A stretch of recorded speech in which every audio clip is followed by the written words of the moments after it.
Hey everyone, welcome to the 9th episode of Writer's Block, the show where I talk about a particular comic book series written by a particular creator. And today I will be talking about Grant Morrison's run on JLA. So let's get started with the high points. The high points is basically a brief rundown of what happened during this run, and I do try to keep spoilers to a minimum. So the series starts off with the seven original members, or at least or in the case of Flash and Green Lantern, their current successors, Wally West and Kyle Rayner, forming a new Justice League to fight a group of aliens known as the Hyper Clan, who attempt to usurp the JLA and improve the Earth at the same time. However, the League is suspicious of them when they start changing the very ecosystem of the planet. Next story arc, the League is attacked and put in a dream state by the supervillain known as the Key until they are rescued by their new member, Green Arrow, who at the time was Oliver Queen's son, Connor Hawke. Next up, Lex Luthor forms a new Injustice gang, this time consisting of himself, Joker, Dr. Light, Mirror Master, Circe, Gem, and Ocean Master. However, though, as a result of the last story arc involving the Injustice Gang, new members Aztec and Green Arrow quit, and the JLA roster then doubles when the team decides to have a membership drive. Their new members include Plastic Man, Steel, Huntress, Oracle, Orion, Big Barda, and the fallen angel known as Zariel. Fun little fact: Zariel was actually created by Grant Morrison because he was told by DC editorial that he could not use Hawkman, because at the time Hawkman's background history was really confusing. Eventually, though, the Watchtower is infiltrated by Prometheus, who manages to nearly take out the entire League. Next, the League works with the Dream of the Endless in order to defeat the Star Conqueror, aka Starro, in both the real world and the Dream Realm. Next, the League battles the government metahuman team, the Ultramarines, led by General Wade Eiling, who transferred his mind to the strong and indestructible body of the Shaggy Man.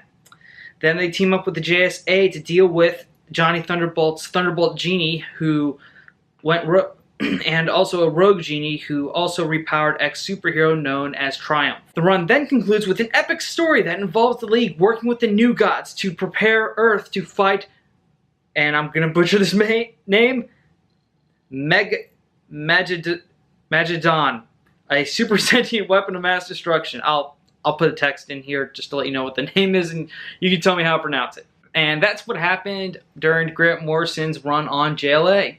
Now I'm going to talk about what I liked.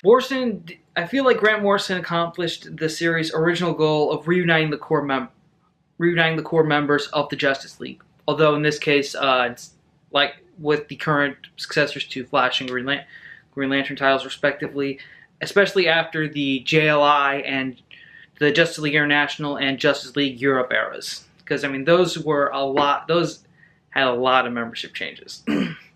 Also, I liked how Morrison's major story arcs during his run involved the type of universal threatening and reality altering threats that really the Justice League is needed for. And also, I would also say that this is definitely, like a lot of people say, this is probably the beginning of Morrison's Bat God complex, which we definitely see in the first story arc when the Hyper Clan underestimate Batman.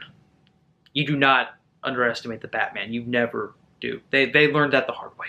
Also, Morrison does allow some humorous moments in the run, such as by the second story arc when Green Lantern is talking to Flash about how Superman looked better without the mullet, and when Superman arrives in the teleporter, they see him for the first time in his blue electric form.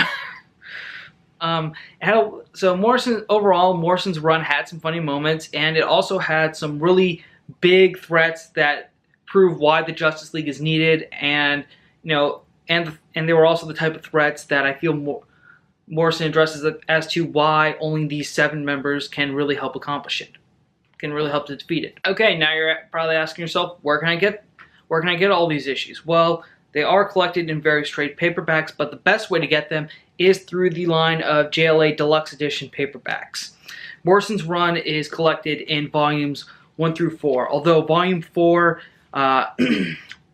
does contain the end of Morrison's run. It also contains the beginning of Mark Waid's run on JLA.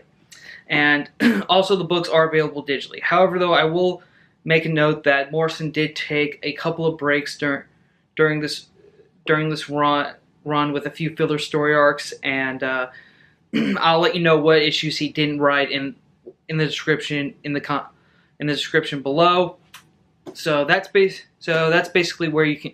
And in case you're wondering about these 4 books, you can find them on Amazon, Barnes & Noble, anywhere, any online retailer, and you should be able to get a good price on that. So that's it for the 9th episode. Only one more to go, and it will be another DC episode. Just giving you a heads up about that. So what'd you guys think? I hope you liked this series. I would really like to do another set of episodes of Writer's Block. If you have any suggestions, let me know in the comments below. Thank you again for watching. I'm Spider-Man 991 saying see you later.